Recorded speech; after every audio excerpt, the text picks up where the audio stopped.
Olá, alunos e alunas, tudo bem com vocês? Sejam bem-vindos a mais uma aula de ciências. Professora Larissa aqui novamente com vocês, nossa 10ª aula já. E vamos rapidinho fazer uma retomada de onde a gente parou. Então, na nossa última aula, nós falamos sobre os movimentos que a Terra realiza. Estão lembrados? Nós falamos sobre a rotação e a translação. Nós falamos as consequências desses dois movimentos e quanto tempo eles levam para acontecer. Então, dando continuidade a esse conteúdo, na aula de hoje a gente vai trabalhar um pouquinho sobre os movimentos que a Lua realiza. Vamos lá, então? Então, quando a gente fala em Lua, você se lembra como que ela é classificada? Ela é uma estrela? É um planeta? Como que a gente classifica a Lua? Então, a Lua, ela é um satélite natural. Por quê? Um satélite natural é um corpo celeste que orbita ao redor de um planeta. E no caso da Lua, ela é o corpo celeste que orbita o planeta Terra, tá? Então, é por isso que a gente classifica ela como um satélite natural. O diâmetro da Lua, né, é muitas vezes menor do que o da Terra e também do que o Sol. E o que mais que a gente já sabe sobre ela? Ela não tem luz própria. A gente fala então que a Lua, ela é um corpo iluminado. Por que um corpo iluminado? Porque a luz que ela aparenta ter, na realidade não é dela, é proveniente do Sol. Então, é luz do Sol que bate nela e que ela reflete. A movimentação da Terra, da Lua, dos astros no geral, permitem que a gente consiga entender uma série de fenômenos, inclusive os eclipses e também as fases da Lua, que nós vamos aprender hoje nesta aula. Então, olha só. Que tipo de movimentos que a Lua realiza?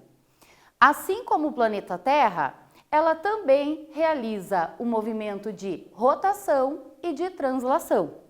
Porém, há uma diferença entre o movimento de rotação e translação da Terra e da Lua.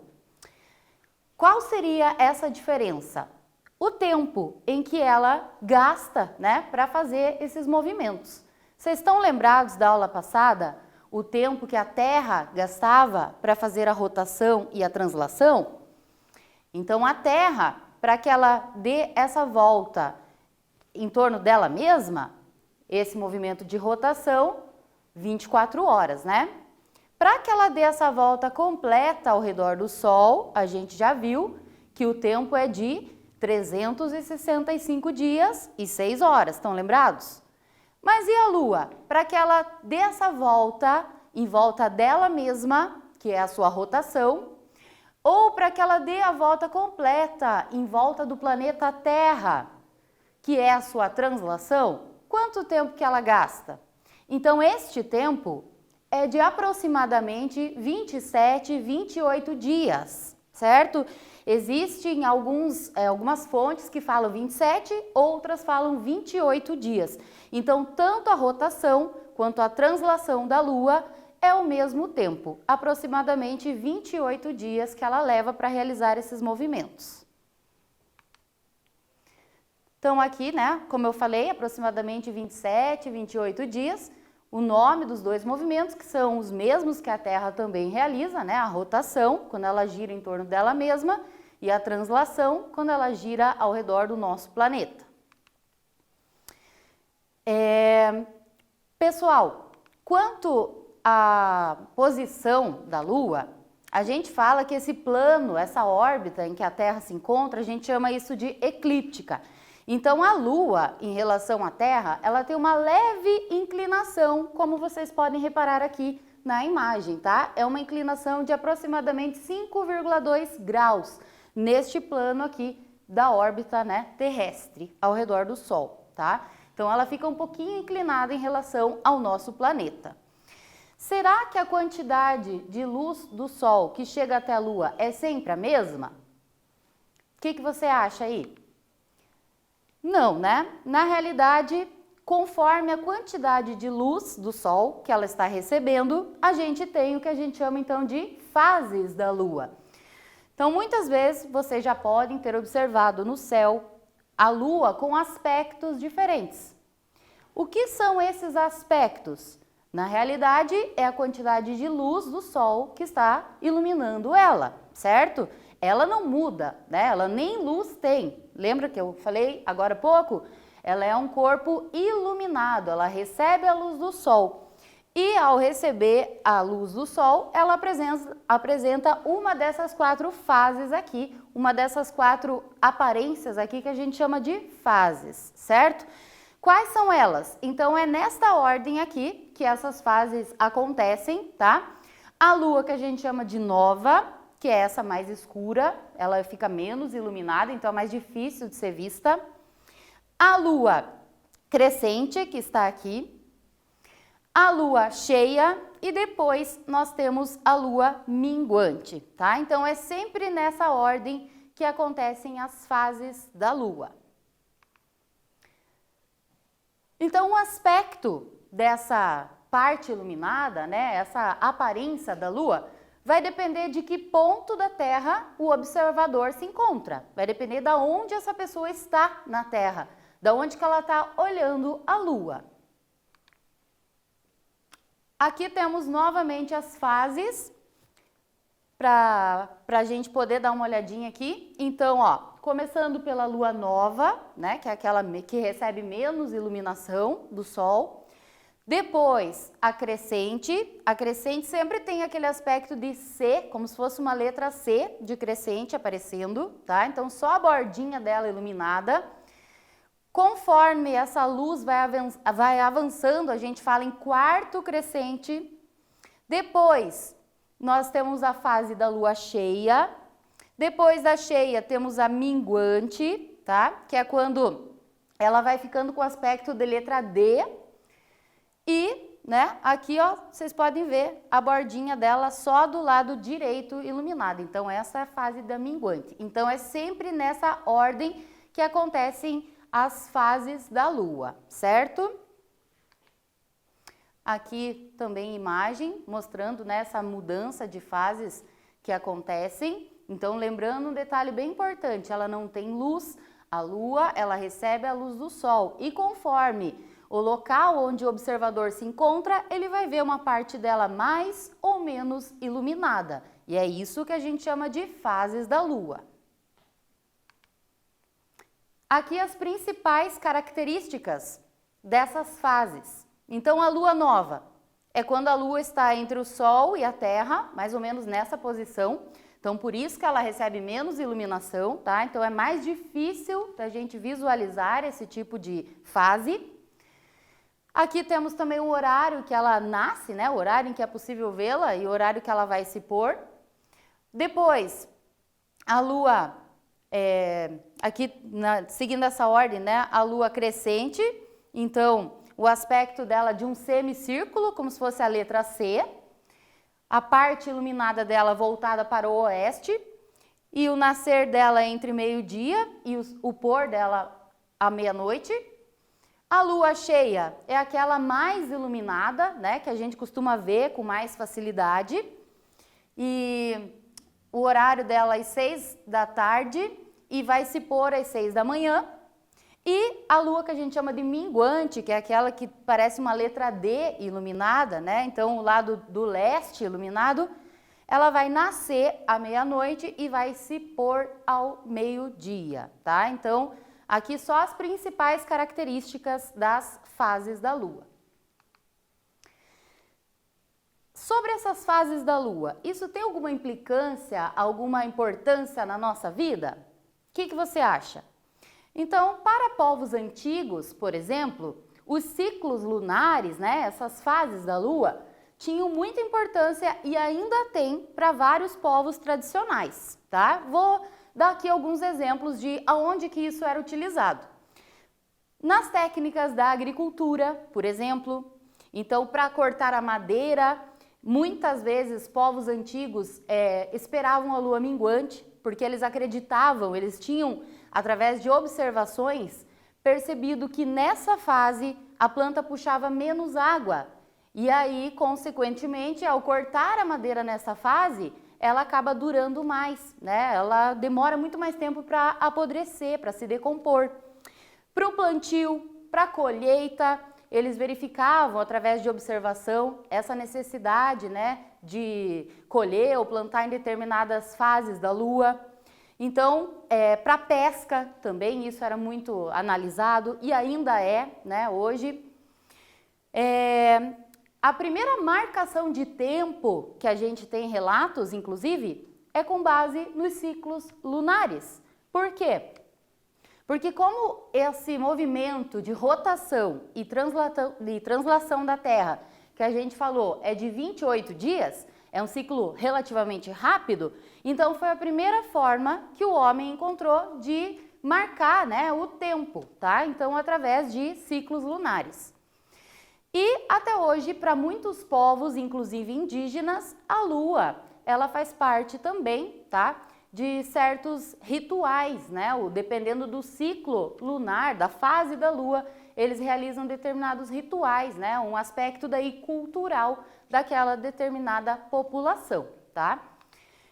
Então, para os indígenas, os rituais, o plantio também, a colheita, eles usam muito na agricultura.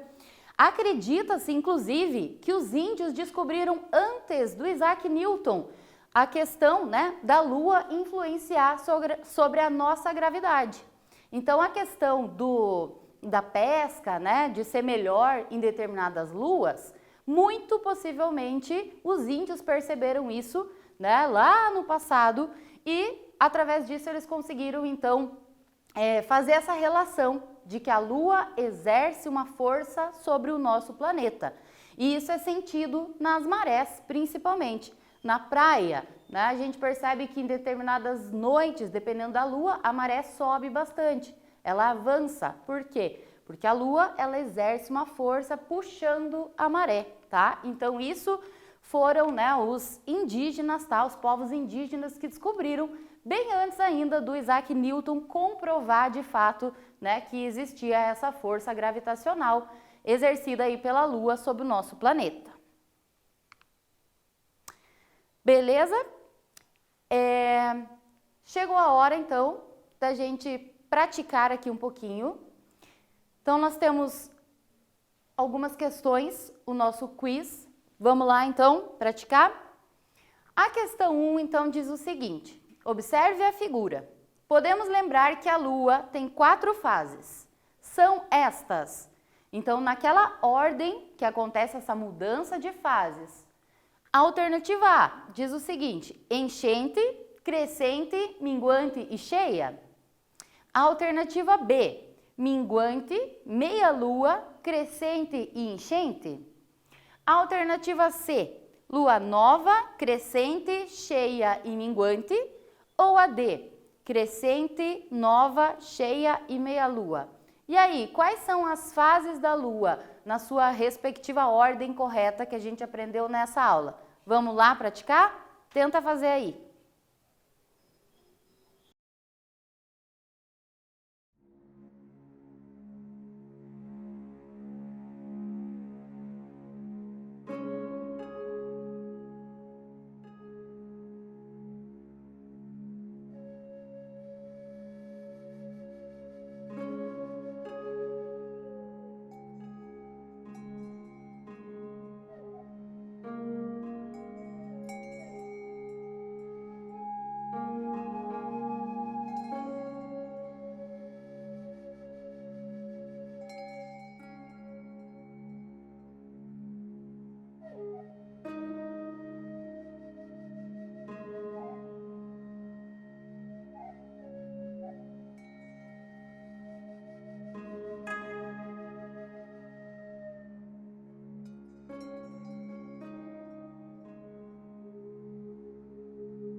E aí, conseguiu?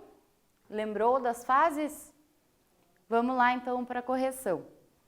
Então, as fases da Lua seguem sempre essa ordem aqui: nova, crescente, cheia e minguante. Então, para você que respondeu a letra C, está correto. Vamos para a próxima? Sobre a Lua. A mesma é conhecida por ser um ou uma estrela, astro, satélite natural ou um planeta? E aí?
Qual você marcou aí? Estrela? Não, por quê? Porque as estrelas elas produzem, né, luz própria e calor. E isso não é uma característica da Lua. Astro? A gente pode classificar como astro? Até pode, mas a classificação adequada para a Lua, que a gente aprendeu nessa aula, é satélite natural, né? Por que que a resposta correta é a letra C? Porque um satélite natural é um corpo celeste que orbita ao redor de um planeta. E é isso que a Lua faz, né? No nosso planeta, a Lua é o nosso satélite natural. Ela está orbitando ao redor dele. Inclusive, no planeta Terra, né, a gente tem um satélite natural, que é a Lua. Mas existem planetas que ou não têm satélites, ou planetas que vocês podem ter já estudado, né? Em outros momentos aí, que tem mais de um satélite. Beleza? Então, resposta correta, letra C. Vamos para a próxima, número 3. Entre as influências que a Lua, o satélite natural da Terra, exerce sobre o nosso planeta, podemos assinalar. Alternativa A, variações no índice de reflexão dos raios solares. Letra B, oscilações nos regimes das marés. Letra C, elevação ou interrupção das atividades vulcânicas? Ou a letra D, alteração na quantidade de rochas, de massas rochosas na superfície do planeta? Qual dessas atividades terrestres ocorre por conta da influência da Lua? Responde aí para mim.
Qual você marcou aí?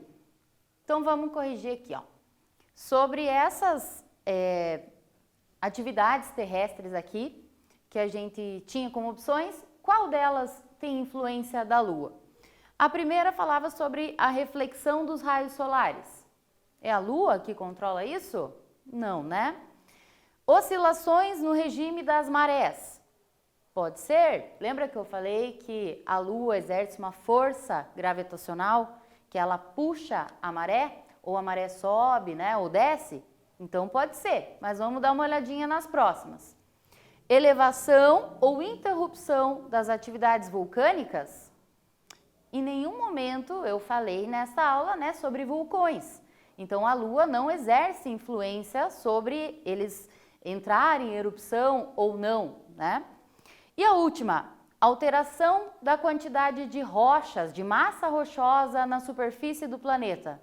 Também não, né? Não é a Lua que controla isso. Então, dessas atividades que acontecem no nosso planeta, a única que tem relação com as atividades lunares é a letra B, oscilação no regime das marés, beleza? Vamos para a próxima. O Sol e a Lua têm grande influência nas marés, mas a da Lua é maior porque ela está muito mais próxima da Terra.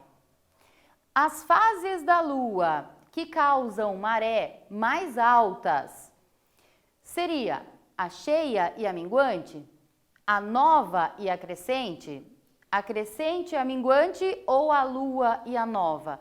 Pensa aí o que você acha. Uma delas você já sabe, eu tenho certeza. E a outra, qual seria a que mais exerce, né, essa influência sobre a maré? Pensa aí e responde para mim.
Vamos corrigir? Então, uma das fases, né, que exerce bastante influência sobre a maré, vocês podem muitas vezes aí na praia ter percebido, que é a cheia. E a outra é a lua nova, certo? Isso por conta da posição dela mais próxima, né, à Terra, tá? Então, ela exerce essa força maior nessas duas luas aqui, é que a maré costuma subir mais. Beleza, pessoal? Vamos para a próxima. Por que que a Lua apresenta fases? Porque enquanto gira ao redor da Terra, ela entra na sombra do Sol. Porque enquanto ela gira ao redor da Terra, ela é iluminada pelo Sol. Porque enquanto ela gira ao redor da Terra, ela entra na sombra da Terra. Ou porque enquanto ela gira ao redor do Sol, ela recebe calor e produz luz. Tá fácil essa, né? Responde aí para mim.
Essa foi bem fácil, né? Então, enquanto a Lua está na órbita, né, girando ao redor do nosso planeta, ela está sendo iluminada pelo Sol. Então, lembrando, a Lua é um astro, é um corpo celeste iluminado e não luminoso, né? Ela não produz calor, ela não produz luz, ela é apenas iluminada pelo Sol. E à medida que ela está dando uma volta, né, ao redor do nosso planeta, dependendo do ponto onde esse observador se encontra, vai ver ela mais ou menos iluminada, tá? Então, a resposta correta nossa aqui era a letra B. Vamos fechando aqui a nossa aula com um resuminho para fixar bem o que foi trabalhado então. Então, olha só, nós falamos nessa aula que a Lua é classificada como um satélite natural da Terra. Por que um satélite natural? Porque ela é um corpo celeste que orbita o nosso planeta. Nós falamos ainda que ela é um astro iluminado pelo Sol e não luminoso, né? Ela não tem luz própria, ela recebe a luz do Sol. Que ela realiza também movimentos de rotação e translação, assim como o nosso planeta. Porém, esse tempo é de 27, 28 dias, bem diferente, né, do tempo em que a Terra realiza a rotação e a translação. Nós vimos ainda que as fases da Lua variam conforme a quantidade de luz que chega até ela. E aí, dependendo do ponto onde a gente está observando, a gente vai ver ela mais ou menos iluminada. Quais são essas fases mesmo? Sempre nessa ordem, a sequência de luas é sempre nessa ordem. Lua nova, que é aquela mais difícil de visualizar, menos iluminada. Lua crescente, que é aquela em que parece um C iluminado, o cantinho dela voltado para o oeste. Cheia, que é aquela, né, bem grandona, bem iluminada. E a minguante, que é aquela em que o lado leste dela fica iluminado, que parece a letra D, tá? E vimos ainda que a Lua tem influência, sim, né, sobre as marés, tá? Além da influência sobre as marés, uma outra coisa bem legal, se for pesquisar sobre os ciclos lunares, é que houve uma época em que associavam a Lua cheia com loucura, com surtos psicóticos. Por isso que a gente usa esse termo quando quer se referir a alguém, né, que está se comportando de uma forma fora do normal, a gente chama de lunático, porque vem dessa palavra lua, tá?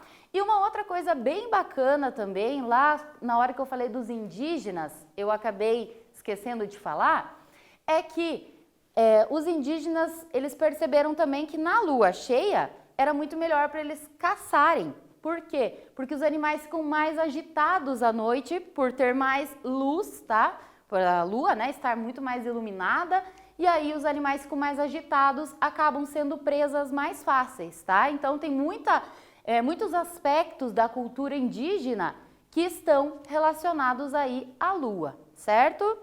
Então vamos fechando a aula de hoje, espero vocês na nossa próxima aula, até mais!